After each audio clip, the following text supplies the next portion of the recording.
Welcome back. This is Wisconsin Shoe Guy.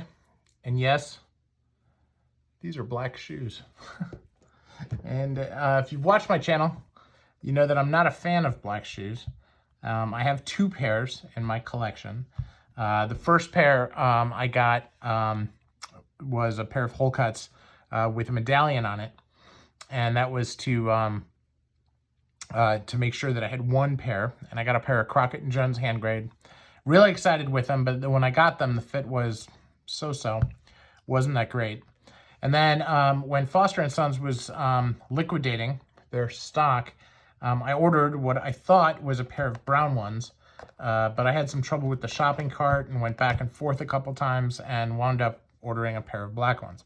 You know, I like them so much, I'm not going to sell them. What I do with the Crockett & Jones will remain to be seen. I don't know yet. But these fit perfectly. Haven't had a lot of chance to wear them, as you can see. And these are a much higher grade shoe than the Crockett & Jones hand grade. Foster & Sons had a lot of different shoes that they were making in their factory. And they also had some that they were making outside their own factory, you know, that would get done at Alfred Sargent or at Crockett & Jones. And I have another pair, which is from that. But this pair was made in the Foster & Son factory and is basically a ready-to-wear shoe made to very, very near bespoke standards. This is the Albermarle or Albermarle shoe. You can see the Foster & Son logo here stamped on. It's very, very simple, very plain. If you look carefully, they did close a channel on the edge, right next to the edge, which I find fascinating. And then looks like they stitched it on the waist, because the waist is pretty narrow. If you look on the edge here, on the top, you can see that stitching right on the edge. So now this is, it looks like it could be Goodyear welted, it could be hand welted. I'm going to assume, since this is in their factory, that this is Goodyear welted. And this is, you know, top of the house pricing for Goodyear welted. So this is going to be, you know, equivalent to an Edward Green, or even more. We look at the stitch density on the sole, and I have to be really careful to actually see the stitching on the sole. So I'm going to just bring my light closer here, because it is hard to see the stitching. Okay. All right, so here we go.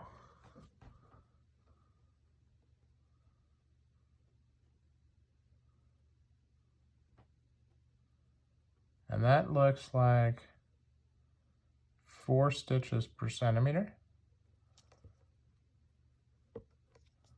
Just making sure that I'm counting stitches and not fudging. So yeah, that's 4, somewhere between 3.75 and 4 per centimeter, which is really on the high side. When we look at the upper, you know, these don't have a lot of stitching in them, so that makes it hard. So we're going to look at the stitching here between this, and you'll see that these laces are a little bit more than a centimeter apart. So we'll look there. And what do we got? 1, 2, 3, 4, 5, 6. So we'll say 6. Again, so let's say 5.5. Which is still pretty good. You know, that's a pretty high stitch density for an upper. And again, this is a whole cut. There are stitches up here, but they're very, very difficult to see. I'd have to really zoom in there in order to catch them. So it's and the black on the black and just on the edge here. And of course, these shoes are just really, really finely made. So I'm gonna keep wearing them. You can see the suede in the back. I have no heel slip on these at all. The one thing I don't like is that they have on the tongue, it has quite a bit of unlined overlap.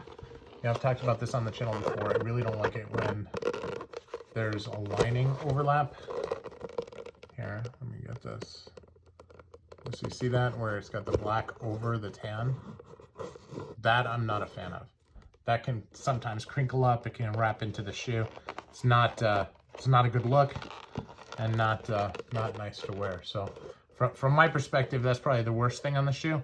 But everything else is absolutely classic and very nice. So look forward to having the opportunity to wear them. I am excited to. Now the trees that came with them are also incredible and really deserve mention on their own. Take a look at this. This is beechwood. It's a hinged tree instead of a spring-loaded tree. Has a little bit of a carve out. Now this isn't like a hollow tree like my St. Crispin's, but it is very, very well made. And you know, as you would expect with this kind of tree, has to be, it's a perfect fit. So you know, they have the notch here in order to have a little bit of a narrow waist, but they don't actually go that narrow. So kind of doing it for show. If we look at the heel stack, you know, this is a very thin heel stack. You can see as you look at that, those are not painted lines. That's actually each little pieces of leather to do that heel stack. So this is not a heel stack that you bought in a store and they just nailed on there. They actually formed this, you know, to the shoe, looks like. And you can see that carving underneath in order to get it to form to the sole. It was all done very nicely as well. It kind of looks like they carved like a little groove in there. So it's kind of nice. You know, finishing is all very clean. Could be by machine, could be by hand. I'm gonna say it's by machine, just because it has a little bit of a groove on the bottom and the top, and I know there's one of the machines that does that. So it's a, as I said before, it's a high-end machine-made shoe, highest end. And you know, I think these retail for about 2,000 pounds.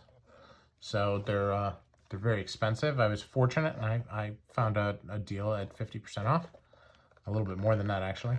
And I'm lucky to have them, but I'm also very anxious to be back in suits every day where I can wear them.